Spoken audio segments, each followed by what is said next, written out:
இது ஏசாவின் குடும்ப வரலாறு. ஏசா கானான் நாட்டுப் பெண்களை மணந்து கொண்டான். அவன் ஏத்தியனான ஏலோனின் மகளான ஆதாளையும் ஏவியனாகிய சிபியோனின் மகளும் ஆனாகின் மகளுமான அகோலிபாமாளையும் முதலில் மணந்து கொண்டான். இஸ்மவேலின் மகளும் நெபாயோத்தின் சகோதரியுமான பஸ்மாத்தையும் பிறகு மணந்தான். ஏசாவுக்கும் ஆதாளுக்கும் எலிபாஸ் என்ற மகன் பிறந்தான். பஸ்மாத்துக்கு ரெகுவேல் என்ற மகன் பிறந்தான். அகோலிபாமாளுக்கு எயூஷ், யாலாம், கோரா என்ற 3 மகன்கள் பிறந்தனர். ஏசாவின் இந்த பிள்ளைகள் கானான் நிலப்பகுதியிலேயே பிறந்தனர். யாக்கோபு மற்றும் ஏசா ஆகியோரின் குடும்பங்கள் கானான் நாட்டில் வளர்ந்து மிகப் பெரிதாயின. எனவே ஏசா தன் சகோதரன் யாக்கோபை விட்டு விலகிப் போனான்.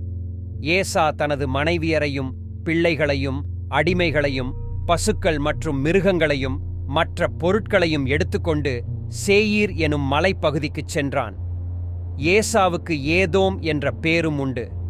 சேயீர் நாட்டுக்கும் இந்த பெயர் உண்டு. ஏசா ஏதோம் ஜனங்களுக்கு தந்தையானான். சேயீர் எனும் மலைப்பகுதியில் வாழ்ந்த ஏசா குடும்பத்தினரின் பெயர்கள் பின்வருமாறு. ஏசாவுக்கும் ஆதாவுக்கும் பிறந்த மகன் எலிப்பாஸ். ஏசாவுக்கும் பஸ்மாத்துக்கும் பிறந்த மகன் ரெகுவேல்.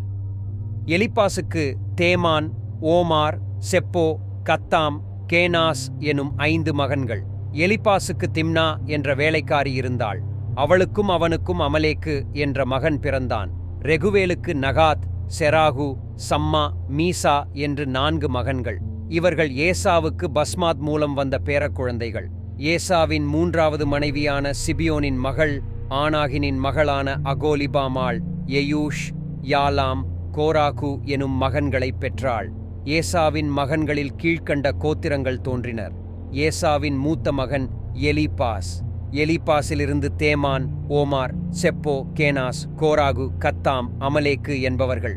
இவர்கள் ஏதோம் நாட்டில் எலிப்பாசின் சந்ததியும் ஏசாவின் மனைவி வழிவந்த ஆதாளின் கோத்திரங்கள். ஏசாவின் மகனாகிய ரெகுவேலின் மகன்களில் நகாத், செராகு, சம்மா, மீசா என்பவர்கள் முக்கியமானவர்கள். இவர்கள் ஏதோம் நாட்டில் ரெகுவேலின் சந்ததியும் ஏசாவின் மனைவியாகிய பஸ்மாத்தின் மகனுமாயிருந்த பிரபுக்கள். ஏசாவின் மனைவியாகிய அகோலிபாமாளின் மகன்கள் எயூஷ், யாலாம், கோராகு என்பவர்கள்.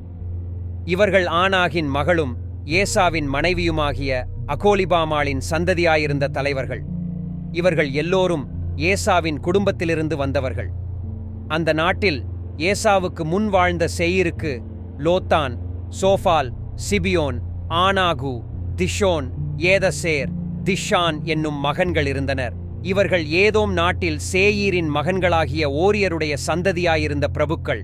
லோத்தானுக்கு ஓரி, ஏமாம் எனும் மகன்கள் இருந்தனர். லோத்தானின் சகோதரி திம்னாள் என்பவள்.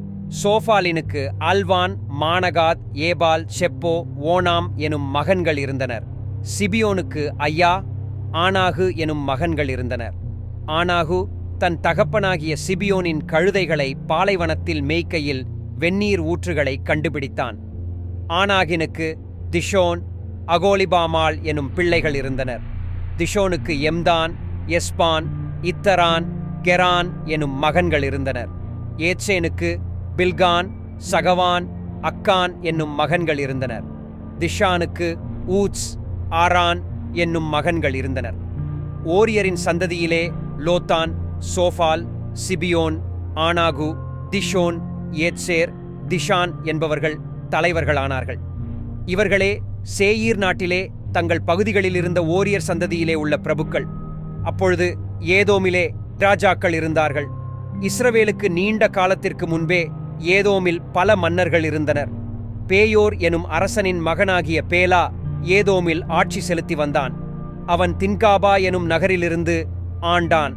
பேலா மரித்ததும் யோபாப் அரசனானான். இவன் போஸ்ராவிலுள்ள சேராகுவின் மகன்.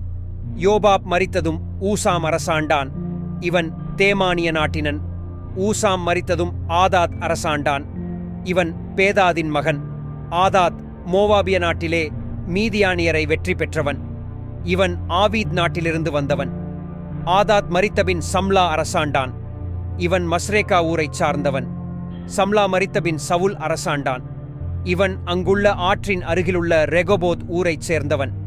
சவுல் மரித்தபின் பாகால்கானான் அரசாண்டான். இவன் அக்போருடைய மகன். பாகால்கானான் மரித்தபின் ஆதார் அரசாண்டான். இவன் பாகு எனும் நகரைச் சேர்ந்தவன்.